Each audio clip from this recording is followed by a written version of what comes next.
It's time again for the Epic Chef Challenge. When the best of the best in the Bay Area come together, all the great chefs, they throw down the gauntlet to see who gets the top prize. And of course, it's all in good fun and for a good cause. Thomas Mann from Feeding Tampa Bay is here with all the details and how you can be a virtual audience. How you doing, Thomas? Good. Nice to see you again. Thank you. Great to see you, and congratulations. 5 years going strong. This is an incredible event. It is. It's funny when you think 5 years in, we had a concept that there was a way to showcase the talents of the chef and the restaurant community in Tampa Bay, but we wanted to tie it into our cause, which is making sure families have food on a table. And so 5 years in, we've been able to highlight some of the gifts of chefs and restaurants in our communities, but we've also been able to talk about why food is so important to all of us and why a meal on a table matters to everyone, whether at a high-end restaurant or in a family's kitchen. So, Thomas, you really are building awareness in the community about the issue of those who are dealing with hunger issues and the prevalence of it. I think it's changing some people's perceptions through this specific event. We always hope so. Again, we think everything good in life happens around a table. A meal happens around a table, and the family comes together, and so chefs make that happen.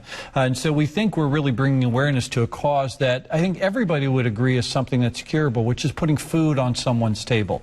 No one, whether you're a parent or a senior or a child, no one should be without the food resources that they need.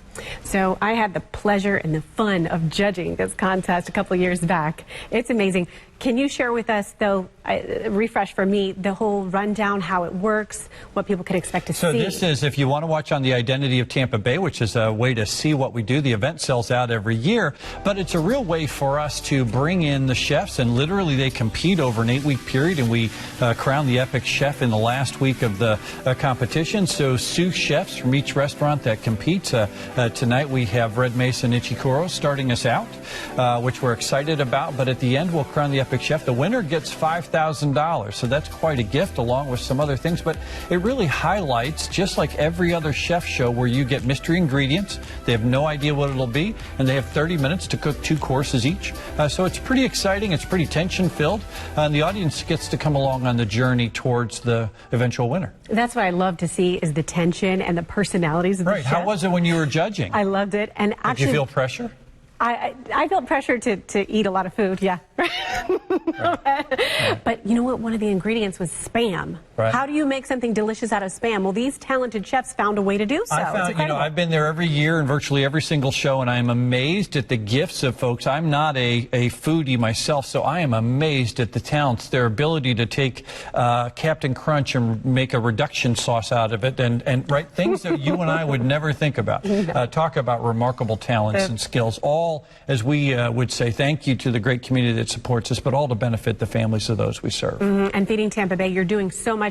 Each month, the number of meals you're providing is pretty incredible. Right. Every single month, we provide 5+ million meals out into our community. We cover a lot of territory, but I think to reduce it to, in terms that people can think about, 1 in 4 kids and 1 in 7 adults in our community today is food insecure, doesn't know where their next meal is coming from. And so our work is to make sure that they have health, which comes from access to good food, and capacity, which comes from access to other opportunities to build their family income and capability. The end of it is a family that can live the same lives you or I live. That's wonderful. And Thomas, remind our viewers again where they can go if they want to help out or to watch this and enjoy it. Well, remember, the Identity is the great way to see it. So you can also check out our Facebook account and our website, feedingtampabay.org. Like every other charity in the community, we're largely supported by the community. So if you can give some of your time, we need volunteers. If you can give some of your resources, we're charitably funded. So any of those are great ways to connect with us.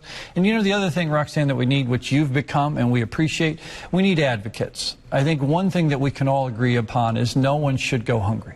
Absolutely. And if we all agree upon that, we all say, hey, we want to do something about this, we can change that in our community. And so somebody that stands up and says, hey, this isn't okay, we could use that too. Absolutely, Thomas. Thank you so much. Love what you and your team are doing.